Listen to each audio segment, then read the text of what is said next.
Hello കൂട്ടുകാരെ, ഇന്ന് നമുക്ക് പീച്ചിങ്ങ തോരൻ വെക്കാം. ആദ്യമായിട്ട് വേണ്ട എന്തൊക്കെയാണെന്ന് വെച്ചാൽ ഒരു 3 സവാളയും ഒരു 4 പച്ചമുളകും അരിഞ്ഞ് വെക്കുക. അതിനുശേഷം നമ്മൾ പീച്ചിങ്ങ നല്ല കഴുകി വൃത്തിയാക്കിയതിന് ശേഷം നീളത്തിൽ അരിഞ്ഞ് വെക്കുക. എല്ലാം കഴിഞ്ഞ ശേഷം ഫസ്റ്റ് തന്നെ നമുക്കൊരു ചട്ടി എടുത്ത് തീ കത്തിച്ച് അടുപ്പത്ത് വെച്ചു. അതിനുശേഷം ഒരു 2 ടേബിൾ സ്പൂൺ ഓയിൽ ആഡ് ചെയ്യാം. ഞാനിവിടെ കോക്കനട്ട് ഓയിലാണ് യൂസ് ചെയ്യുന്നത്. നിങ്ങൾക്ക് എന്ത് ഓയിലും യൂസ് ചെയ്യാം. അതിനുശേഷം നല്ല എണ്ണ ചൂടായി വന്നതിന് ശേഷം കടുക് ഇടുക. അതിനുശേഷം 1-2 വെറ്റിലും നമുക്ക് ആഡ് ചെയ്യാം. കടുകെല്ലാം നല്ല പൊട്ടിക്കഴിഞ്ഞതിന് ശേഷം നമ്മുടെ ഉള്ളി, പച്ചമുളക്, കരിവേപ്പില എന്നിവ ചേർത്ത് നന്നായി ഇളക്കി കൊടുക്കുക.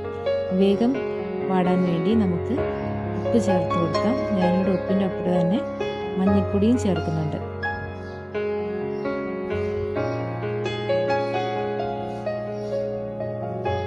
അതിനുശേഷം നല്ല വഴറ്റി ഉള്ളിയെല്ലാം നല്ല വാടി വരുമ്പോൾ നമുക്ക് പീച്ചിങ്ങ ചേർത്ത് കൊടുക്കാം. ഏകദേശം നല്ല ഉള്ളിയൊക്കെ മൂത്ത് വന്നിട്ടുണ്ട്. നമുക്കിനി പീച്ചിങ്ങ ചേർത്ത് കൊടുക്കാം.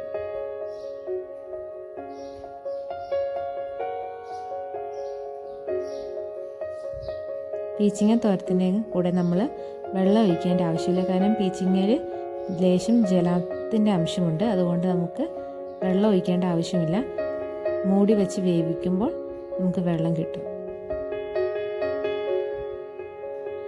ഇടയ്ക്കിടയ്ക്ക് ഇളക്കി കൊടുക്കാൻ മറക്കരുത്, അടി പിടിക്കാൻ ചാൻസ് ഉണ്ട്.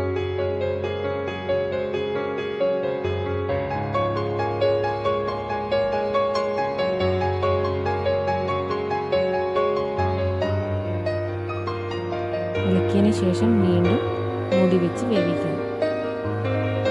ഏകദേശം 10 മിനിറ്റ് കൊണ്ട് നമ്മുടെ പീച്ചിങ്ങ വെന്ത് കിട്ടും. ഏകദേശം നല്ല വെന്തിട്ടുണ്ട്.